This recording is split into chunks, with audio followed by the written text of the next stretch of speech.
Hi guys, how's everyone doing? In this video, I want to share about some of the struggle I have when I make a decision about buying or changing a camera.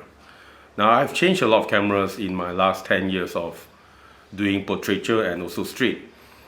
I've jumped from Nikon to Canon to Sony to Fujifilm to Olympus, even Sigma cameras, and I've used Leica as well.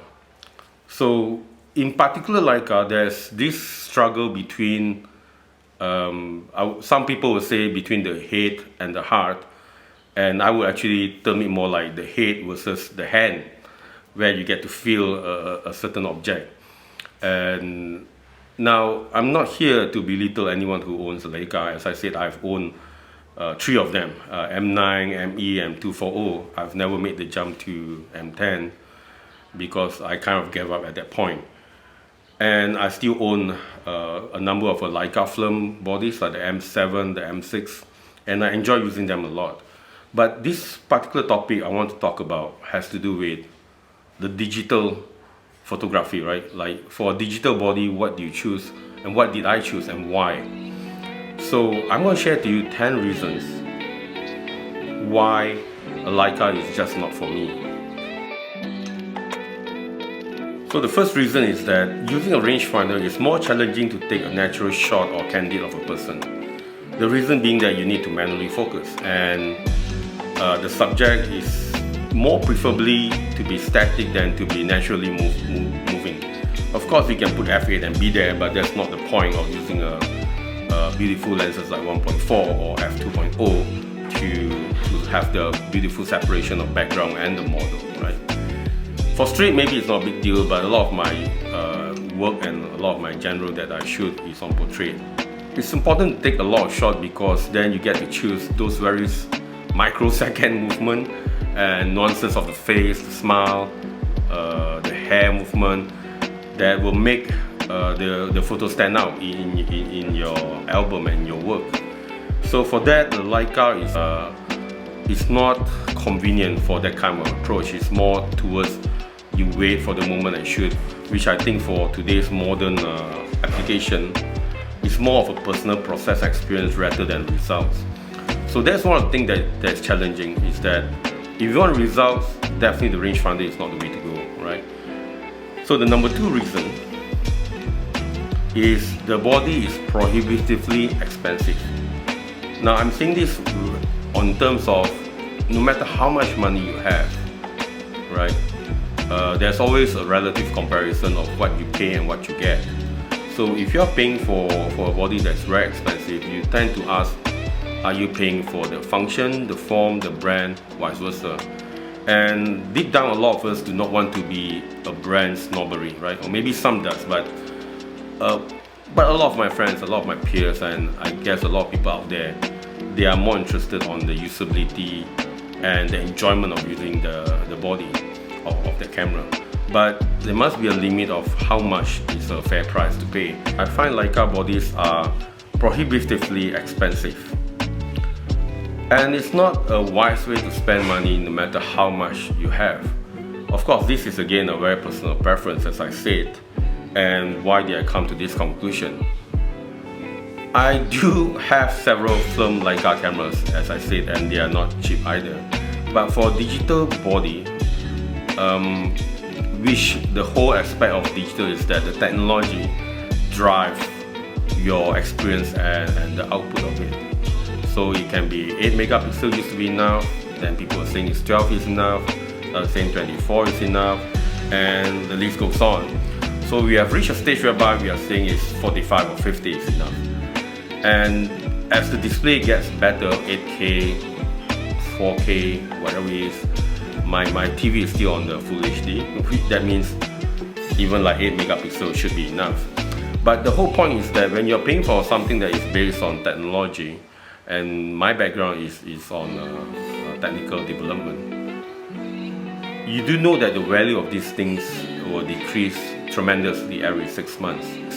Because of the progress of technology that happens continuously, it's impossible for the value to remain. So there are of course people who say, I don't care about the value, I can use it for 5 or 10 years, and that's fine, that's perfectly fine. Just that it doesn't work for me, right? Because logically in my head I would know that you're buying something which is obsolete, will be obsolete really soon, but you're paying a lot for it, and you don't mind paying for some of that brand heritage prestige, and particularly the form factor and the feel factor when you hold a Leica camera, right? But you don't want to be paying for that prohibitively in cost. So that is the reason why it doesn't work for me when it comes to every time I want to make a new decision with the budget I have. The options out there are just so much better and more advanced. The third reasons are that the lens are also very expensive, and there's always a third-party options like White Lander, even what's the name of the China brand again? You have a TT Artisan as well as Light Labs, right? So these are options that you have in third party. But I feel that these options, in some way, while they contribute greatly to the value and the experience that you use the camera, it boils down to the problem we had previously. That is, if you are paying for the brand and heritage, but then you have a lens that doesn't match that, then what's the point really, right? Because if you're not paying for that, and you're just paying for the form, right, and the fact that you like the body, how it feels like, and you can put any of these lenses on it, then it's perfectly fine for you. But it doesn't work for me because I felt that a lot of the cost I'm paying for the camera has to do with the prestige, right? The prestige of it, the heritage of that camera maker, so that when you hold it, you feel good, right? You feel good. This is you're part of that prestige, part of that heritage, and you go and enjoy and take your photos. Because at the end of the day, when it comes to output and result, as I said, there are better cameras out there. The fourth reason is that I find the color and the dynamic range is very challenging on the Leica. They uses a very different sensor, of course, and some people enjoy it. I find that the highlights are blown too early. When it comes to color, my main complaint is skin tone. Now, a lot of the genre that I'm doing has to do with models and portraits. So, and being Asian here, we have a wide variety of skin, from very fair to brown and to even black or very dark colors. So, I do feel that as human, we are actually more sensitive to skin tone than on colors or anything else, because the nuances in skin tone can easily be seen or detected when you look at them. And in this area, I felt that Leica just is not up to it when it comes to skin tone. You need to put a lot of editing work to it, to get the look that I want. While it works for other people, particularly in black and white, I would say it's no issue at all. But when it comes to color, the skin tone is something which I find very challenging to use on the Leica. Now, the fifth reason is the viewfinder. Because you are using a rangefinder which is optical, you have this magnification, right? So I think the current body is on 0.72, but on the film we have the options of 0.85.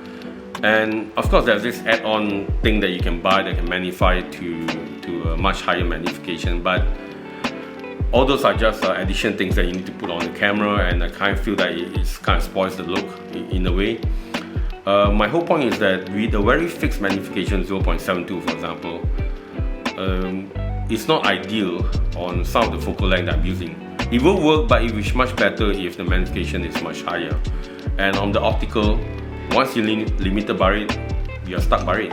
So if you will change your frame line when you use a 35mm and so forth, you have to kind of really look very clearly before you take the shot. Having said that, the condition that I'm using most of the time is wide open, so the challenges maybe is particular to me, and that doesn't work for me. On the other hand, we are also talking about you will never be able to do properly something like 90mm or maybe 1/3 1.35 mm on the Leica because it's optical. You get a very small box there. It's almost silly actually to use it, and you also find this is true if you talk to other Leica users who prefer the pure rangefinder optical. With that small square, it's actually nearly impossible to compose or to have any inspiration at all while looking at it. But if you switch to live view, then of course it's a different story. But that brings the whole ballpark and game to the other cameras, which, well, they are much better in their viewfinder and EVF as well. The sixth reason why Leica would not work for me or doesn't work for me, and this again could be more particular to this area geographically in Malaysia, is that you don't really feel safe taking it out for street photography when you're solo. There's always this idea in your head that someone might recognize it and might snatch it away, and it's actually of a big value. Maybe you will not have this problem if you're in Europe or maybe even USA, but definitely in some of the countries in Southeast Asia, this is a concern. And I do not want to be what you call washing over your shoulder all the time, behind your shoulder all the time when you take out a Leica, right, and do some photography.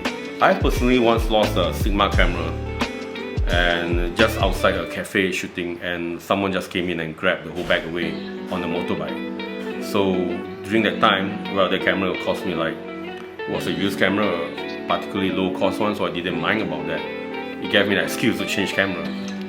But when it comes to a Leica, you do want to lose it, right? And it's going to be a painful experience to people that I know of who have lost even brand new Leicas that they purchased and kind of got snatched or stolen away between the week. So you want to be shooting on the street with a very open mind and enjoying yourself, and you don't want to have that notion of people looking at you and stuff like that, or someone might just snatch it away. On the other hand, I do see people covering up the logo on Leica, and Leica itself has released body that doesn't have the logo. All these to me are just,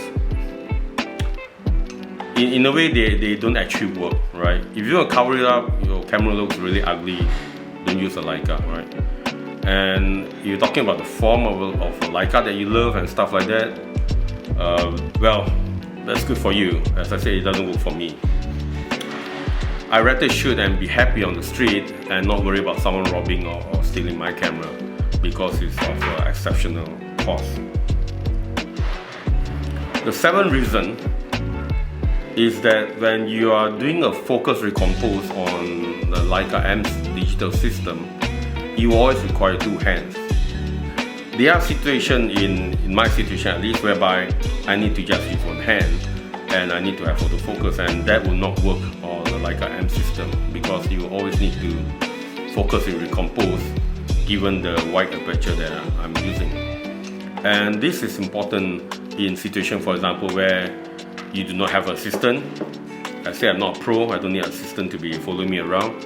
And if you're doing a model portraiture shoot outside there, and for example, if it's raining and you really want to shoot in that kind of a moody situation, slightly after the rain or before rain or even during rain itself, it's much easier to hold umbrella and shoot with a camera than to try to focus, recompose and all those things that while the model is being soaked under the rain. The eighth reason is that you will never be able to do a close-up photo shoot of the person, right? And that's because in the rangefinder you naturally have a gap, a distance, and this limits you from doing a close-up shoot. So that will always be a challenge, right? For the Sony users, they have a wide-lander adapter whereby they can use a Leica lens and shoot closer. So it's great for them. But if you're using a digital M body, you have this challenge whereby you always have to have that distance, so everything will look like at least a head and shoulder shot. So that limits your creativity, and you depend on cropping and stuff like that to get the other type of a view that you want. So that kind of limitation again wouldn't really work for me. The ninth reason, and this reason is not just to Leica, it's actually to every other digital camera out there, but it's more painful in Leica because of the price you pay. The digital Leica resale value is pretty bad, right? Some people argue and say that no, but they are slower than other digital camera bodies in terms of the price, the rate of the price going down. That is not really true, right? For example, if you pay for a Nikon or Canon or Fujifilm, let's say you bought it for 8,000, right? RM, you bought it for 8,000 RM, which is around 2,000 USD. I'll give you maybe around 5 years, it will drop to maybe 1,000 plus USD, right? That's half or 40% off that kind of range. If you look at Leica, right, and M9 for example, right, it takes more time to drop, maybe 7 years instead of 5, but eventually it does, right? So a brand new Leica M9 will cost you maybe around 24,000 RM, or maybe that's around 6,000 USD. But now you can, of course, after many years, you can easily buy it for even less than 3,000 USD, or in Malaysia 7,000, 8,000 RM. You could easily own one. And yeah, so the resale value is pretty bad, and also although the percentage of drop is more or less similar, but because you pay a high upfront in front, and you will feel that the drop is significant. And the last reason would be Leica is not really suitable for shooting videos, and they have never advertised, of course, that they are meant for videos, and that's fair. Just that this flexibility of sometimes needing video actually put a dent into the flexibility of using a Leica, particularly an M system, right? So in today's photography, and the fact that video could actually tell a story much better, there's this workflow for hybrid shooting between stills and video, which I find to be either on trending or more applicable in photographers' need. So this is severely limited when it comes to using an M system, because it just feels weird. All the advantage of the form factors and stuff like that, they just doesn't feel sane when you use it on video. But if you use any other system, it's not a problem, right? Auto detection, face focus, right? Autofocus and stuff like that, they work very well on video, but not on the digital M. Now we come to the one reason why a Leica will work for me, and why it might work for you too. And this is a reason which is undisputable, undeniable. Okay, across all the brands I've changed, this was the one reason that kept getting me back to it, right?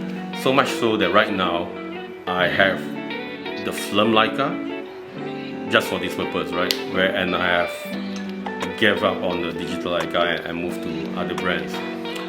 And this reason is that the combination of a full frame and small lenses on the M system is unchallenged, right?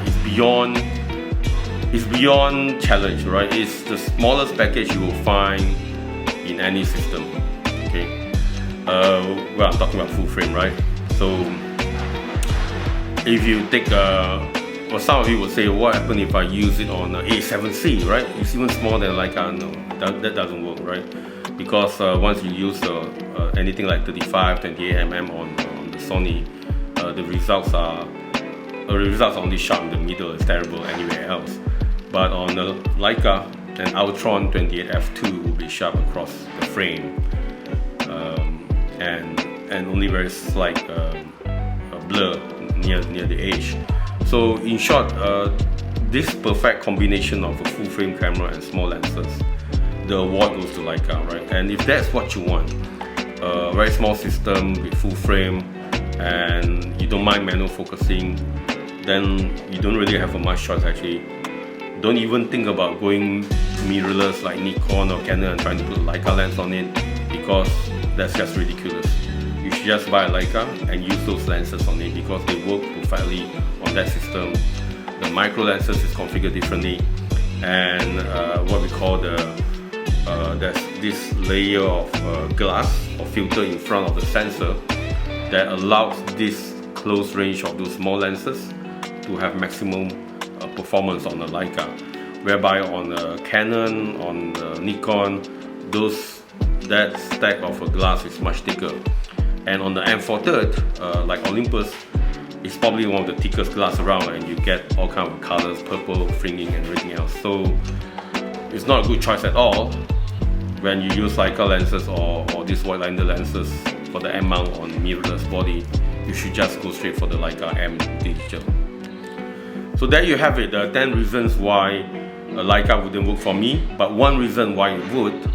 And this one small reason has got me circling to Leica multiple times. As I said, 3 times I've changed my system, going back to the M, and each time when I note down the reason why it didn't work out, I came up with this list of, ultimately I compiled it into a list of 10 reasons why it didn't work for me, and therefore when it comes to digital, I would not use a Leica M. But for those of you who have very different needs, and if that small package of lens combination works for you, you should get a Leica and not a mirrorless, or not the other mirrorless brand. Thank you for your time. Now before it ends, this video you're looking at is filmed on the EOS Canon. The color is great. I'm actually having a manual focusing here, so I'll try not to move my face too far, then it gets blurred. Shooting at f2.8. You notice there's some dots coming down here. This is actually a flare. Let me just demonstrate it. So I'm a big fan of lenses with characters and flare, and you've noticed that when I move simple light and putting to it, you see all kind of flare effect on it. And this type of effect actually works great on portraits, right? And it's very much enjoyable for me to use. And having said that, this is also one of the reasons why I decided to use other brands on the digital. The EVF has become indispensable to me compared to an optical viewfinder. Reason being is that a lot of the backlit photo that I shoot, the sun is really shooting straight to your eyes, and it's actually quite damaging if you're looking at it optically. But on the EVF, it's a bit like you are just looking at the screen anyway. It can't get any brighter than what the LED could show you. So you are safe and protected by the LED itself. So those are some of the other small flexibility you have when you go with the modern mirrorless and EVF cameras. Thank you for your time.